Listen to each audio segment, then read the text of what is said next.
The second issue for this debate this evening is called Economic Development and Jobs.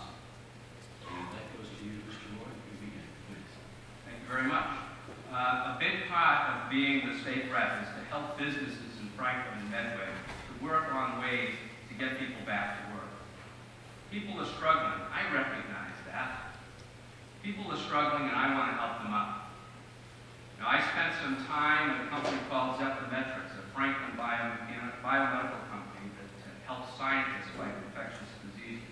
And when I was meeting with the president of that company, I asked him, why did you locate your business here? You could have located it anywhere. He said that he chose Franklin because it offers an educated workforce, strong infrastructure, lower costs, and a high quality of life. He was showing me how his business was expanding. They were in the third phase of an expansion. When the global aerospace company, Kinetic, was opening a facility in 2008, they asked the senior vice president what drew him to the area. And again, he said it's the strong public education system that helps them attract good quality employees in the area. And when former Representative Jim Valley endorsed me a few weeks ago, we chose to do it at Clark Cutler McDermott, which is a world-class manufacturer of insulation and interior components for the automotive industry. Those are three types of businesses that offer 5 examples of the jobs and economic development priorities I'm going to take with me to Boston. Creating jobs and getting our economy back on track is the #1 priority. Now, since Rich is maintaining his notion that Massachusetts is not doing well, I want to share with him a report from the AIM, which is the Associated Industries of Massachusetts. That's not a political branch, that's business leaders in the community. And let me share with you what they say about Massachusetts. The innovation and technology-driven Massachusetts economy has in many ways become the envy of the country. The Bay State navigated a 4-year fiscal crisis without raising income taxes, and its 7% unemployment rate remains well below the rest of the nation. That's good. We're on the right track. Can we do better? Of course we can. But we're leading the way, and this is going to take a long time to get out of this economic mess. We have work to do, and I'm prepared to go to Beacon Hill and finish what's been started. We have a jobs bill that was just passed by the legislature, and there are other steps that Massachusetts is taking. We have strategic economic development for an innovation economy. We're promoting infrastructure investments. I'd suggest that you may want to take a look at the Choosing to Compete in the 21st Century, which is the strategic plan which was released by the Department of Economic Development in December of 2011. This outlines how Massachusetts is leading the way and is being successful on economic development. I have five pieces that I want to follow. I want to put more money back in the pockets of local consumers by taking a hard look at rolling back the sales tax to 5%. I think that would be an economic boost to you folks.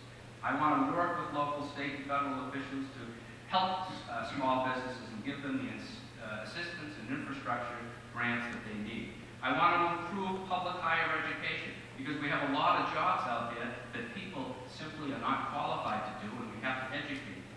I want to reduce the cost of doing business by getting rid of antiquated regulations. That's been started by the administration. I checked with the folks at Economic Development. Last year alone, 167 regulations were modified.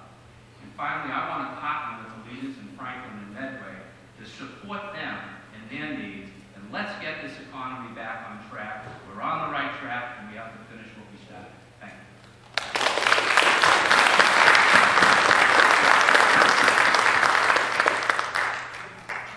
Well, Jeff, I'm glad you were able to get an endorsement at a local employer. So many have left our state in recent years. It might have been difficult to find one.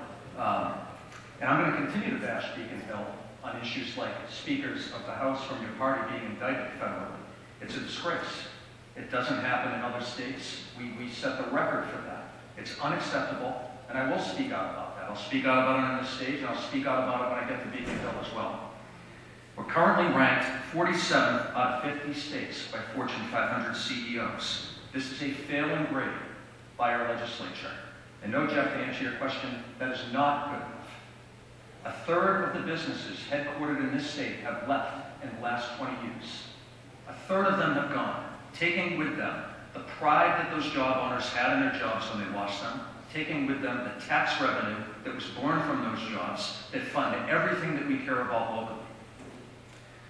Tax rates and regulation have chased them away.